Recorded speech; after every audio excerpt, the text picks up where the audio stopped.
Em meados de 1945, um agricultor egípcio fez uma descoberta surpreendente ao encontrar 13 manuscritos antigos enterrados havia quase 2000 anos. Entre esses documentos, havia ensinamentos que a Igreja Católica havia se empenhado em suprimir ao longo dos séculos. O que aqueles textos revelavam ia muito além das parábolas sobre amor e perdão comumente associadas a Jesus. Eles apresentavam um método concreto e verificável para identificar as forças que moldam a percepção humana, entidades que reagem com extremo desconforto quando alguém aprende a observá-las. Antes de considerar isso como mera especulação espiritual, é importante examinar as provas. Trata-se de registros redigidos por pessoas que testemunharam diretamente os ensinamentos de Jesus, obras que Roma classificou como heréticas não por serem falsas, mas por conterem verdades capazes de desestabilizar todo um sistema de dominação fundamentado no medo. O Evangelho Apócrifo de João, o Evangelho de Tomé e a Pistis Sofia não são produções da espiritualidade moderna, mas manuscritos autênticos dos séculos II e III, escritos em copta, aramaico e grego, traduzidos por especialistas das universidades de Oxford, Cambridge e Harvard. James Robinson coordenou uma tradução completa publicada pela HarperCollins em 1990, e qualquer pessoa pode conferir a veracidade dessas informações. Nesses textos, Jesus descreve os arcontes não como figuras simbólicas, mas como seres reais, detectáveis por meio de uma percepção humana expandida. Ele os chama de governantes das trevas ou senhores deste mundo, responsáveis por manter a humanidade aprisionada sob o que ele denominou véu da ignorância.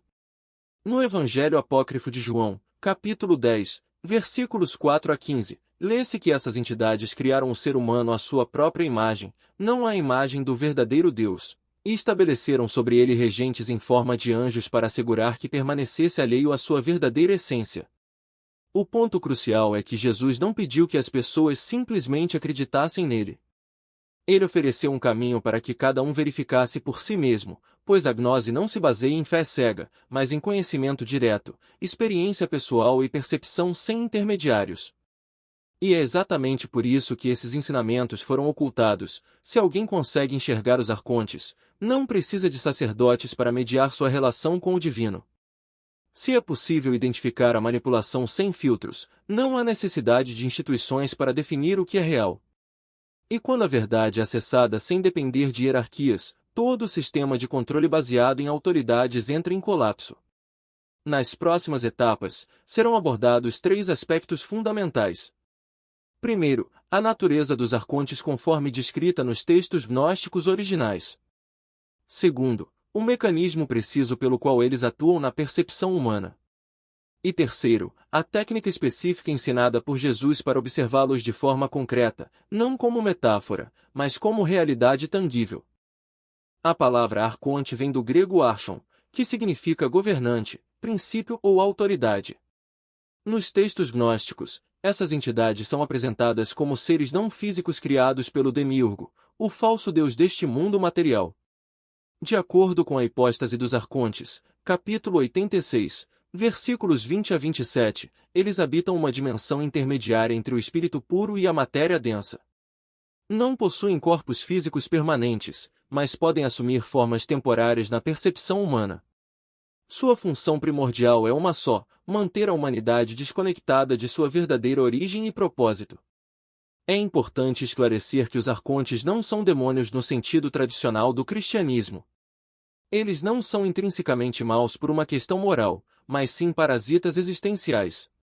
Alimentam-se de energias emocionais humanas de baixa frequência, como medo, raiva, desespero, culpa e vergonha. Para garantir um suprimento constante dessas energias, precisam manter os seres humanos aprisionados em estados de inconsciência e sofrimento. Jesus descreveu 3 níveis de controle arcontes nos ensinamentos preservados na Pistis Sofia. O primeiro é o controle da percepção. Os arcontes operam por meio do que ele chamou de véu do esquecimento. Quando um espírito encarna em um corpo humano, passa por 7 esferas governadas por essas entidades.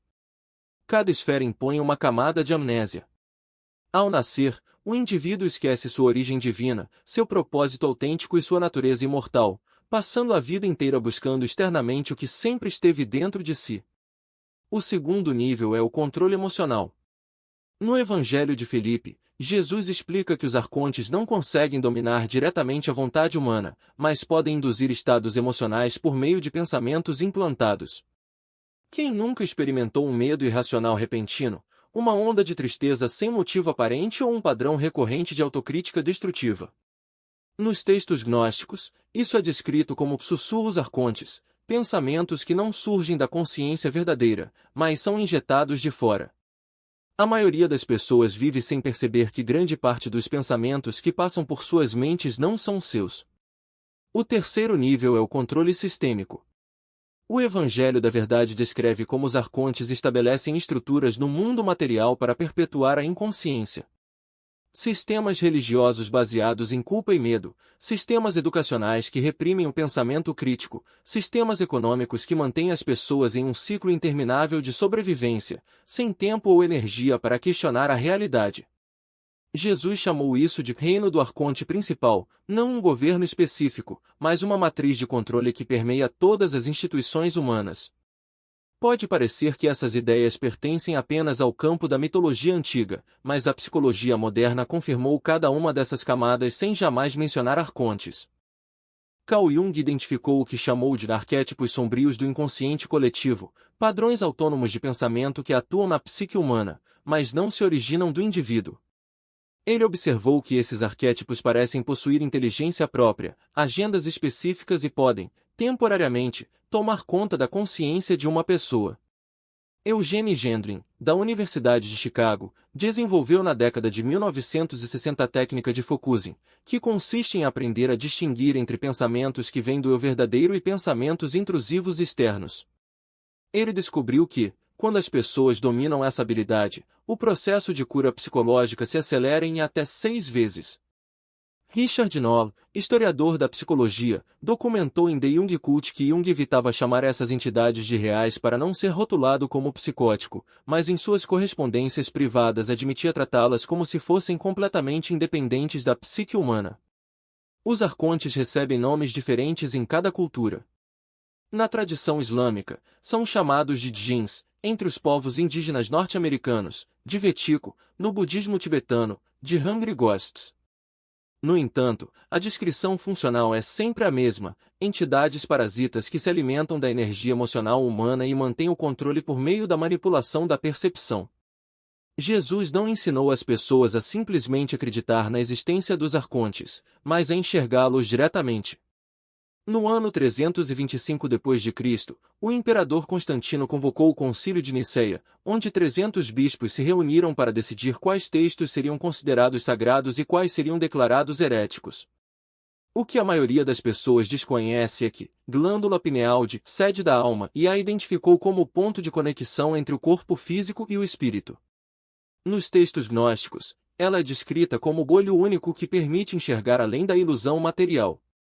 A polaridade mencionada por Jesus, masculino e feminino, interior e exterior, acima e abaixo, não é uma metáfora poética, mas uma referência direta à integração dos hemisférios cerebrais e à ativação da pineal.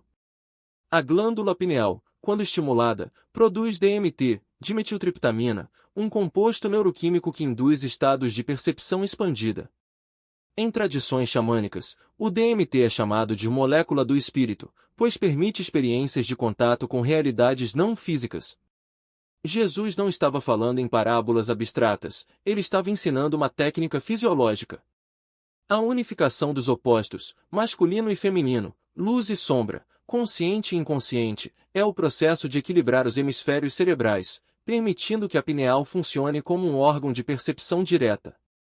No Evangelho de Filipe, versículo 67, está escrito: a verdade não veio ao mundo nua, mas veio em tipos e imagens. O mundo não a receberá de outra forma. Isso significa que os ensinamentos de Jesus foram codificados em símbolos para proteger seu verdadeiro significado daqueles que buscavam controlá-los. A unificação dos dois não é uma metáfora moral, mas uma instrução para ativar a pineal. Quando os hemisférios cerebrais se sincronizam, a percepção se expande, e a ilusão dos arcontes, que se alimentam da fragmentação da consciência, se dissolve. A segunda prática ensinada por Jesus é a respiração consciente, preservada no Evangelho da Verdade. No versículo 35, ele diz: aquele que busca não deve parar de buscar até encontrar. Quando encontrar, ficará perturbado. Quando ficar perturbado, se maravilhará e reinará sobre o todo. Essa perturbação não é emocional, mas fisiológica. A respiração profunda e ritmada ativa o sistema nervoso parasimpático, reduzindo a produção de cortisol, o hormônio do estresse que alimenta os arcontes. Quando o corpo está em estado de relaxamento profundo, a mente se torna um espelho límpido, capaz de refletir a realidade sem distorções. A técnica é simples: sente-se em silêncio, inspire profundamente pelo nariz contando até 4, segure o ar por 4 segundos e expire lentamente pela boca contando até 6. Repita esse ciclo por 10 minutos. Durante a prática, observe como os pensamentos intrusivos perdem força. Os arcontes não podem operar em um sistema nervoso equilibrado, pois sua energia depende do caos emocional. Essa respiração não é apenas um exercício de relaxamento, é uma ferramenta de desprogramação. Cada expiração longa é um ato de expulsão da energia parasita. A terceira prática é a meditação do silêncio interior, descrita no Evangelho de Maria Madalena. No capítulo 8, ela pergunta a Jesus: como podemos reconhecer os arcontes? Ele responde: eles não podem ser vistos com os olhos, nem ouvidos com os ouvidos, mas apenas com o silêncio do coração. O silêncio não é a ausência de som, mas a ausência de ruído mental. Quando a mente está verdadeiramente quieta, os arcontes não têm onde se esconder. Eles dependem do fluxo constante de pensamentos para se camuflar. No momento em que a mente se aquieta, sua presença se torna óbvia, não como uma forma visível, mas como uma sensação de peso, uma pressão sutil na nuca ou uma vibração densa no peito. Para praticar, sente-se em um local tranquilo e feche os olhos. Foque sua atenção no espaço entre os pensamentos. Não tente parar os pensamentos, apenas observe o intervalo entre um e outro. No início, esses intervalos serão breves, mas com o tempo, eles se expandirão. Quando um pensamento surgir, não o siga. Deixe-o passar como uma nuvem no céu. O objetivo não é alcançar um estado de vazio, mas treinar a mente para reconhecer o espaço onde os arcontes não podem operar. Nos primeiros dias, você sentirá resistência, a mente tentará preencher o silêncio com distrações. Essa resistência é a assinatura dos arcontes. Eles não querem que você descubra que o silêncio é seu estado natural. Essas 3 práticas, discernimento dos espíritos, respiração consciente e silêncio interior, formam um sistema completo de autodefesa espiritual. Elas não exigem fé, apenas prática. Os arcontes não podem sobreviver em uma mente que os reconhece, em um corpo que não produz cortisol e em um coração que não alimenta o medo. Jesus não veio para fundar uma religião, mas para ensinar as pessoas a se libertarem. A Igreja institucionalizou seus ensinamentos porque a liberdade é uma ameaça ao controle. Mas a verdade não pode ser queimada, censurada ou ridicularizada para sempre. Ela está dentro de você, esperando para ser trazida à tona. Ver é como abrir os olhos em um quarto escuro e perceber que as sombras que você tomava por realidade eram apenas ilusões projetadas. A partir desse ponto, a vida se divide em antes e depois da visão. Os arcontes não desaparecem, mas sua influência se torna transparente. Você passa a enxergar seus mecanismos de controle como um engenheiro vê os circuitos de uma máquina. Não há mais medo, apenas compreensão.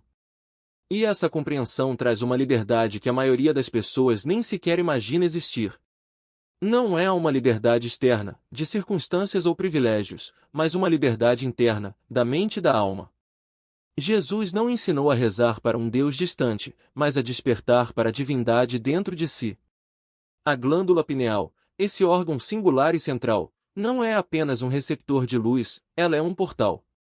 Quando ativada, ela não apenas revela os arcontes, mas também a verdadeira natureza da realidade. Os estados visionários induzidos pelo DMT não são alucinações, mas janelas para dimensões que sempre estiveram lá, ocultas pela programação cultural. A técnica de revogação de contratos não é um ritual vazio. Cada palavra pronunciada com intenção genuína altera a química do seu cérebro, reconfigura seus receptores neuropeptídicos e rompe os laços energéticos que o mantinham aprisionado. Não é magia, É ciência, uma ciência que as instituições de controle preferem manter escondida, porque ela coloca o poder de volta nas mãos do indivíduo. Quando você chega à terceira fase, a da visão permanente, algo extraordinário acontece. Você deixa de ser um espectador da vida e se torna um co-criador. As sincronicidades deixam de ser coincidências e se transformam em sinais claros de um campo de inteligência maior, com o qual você agora está alinhado. As pessoas ao seu redor começam a reagir de forma diferente, não porque você mudou, mas porque elas sentem, inconscientemente, que você já não é mais um alvo fácil para suas projeções e manipulações. Mas há um preço. A clareza traz responsabilidade. Você não pode mais se esconder atrás de desculpas como "eu não sabia" ou "todo mundo faz isso". Cada escolha se torna consciente, cada ação um ato de soberania. E isso pode ser solitário, porque a maioria das pessoas ainda está presa na ilusão, repetindo padrões de medo e submissão como se fossem leis naturais. Os gnósticos chamavam esse estado de gnosis, o conhecimento direto, inegável, da verdade.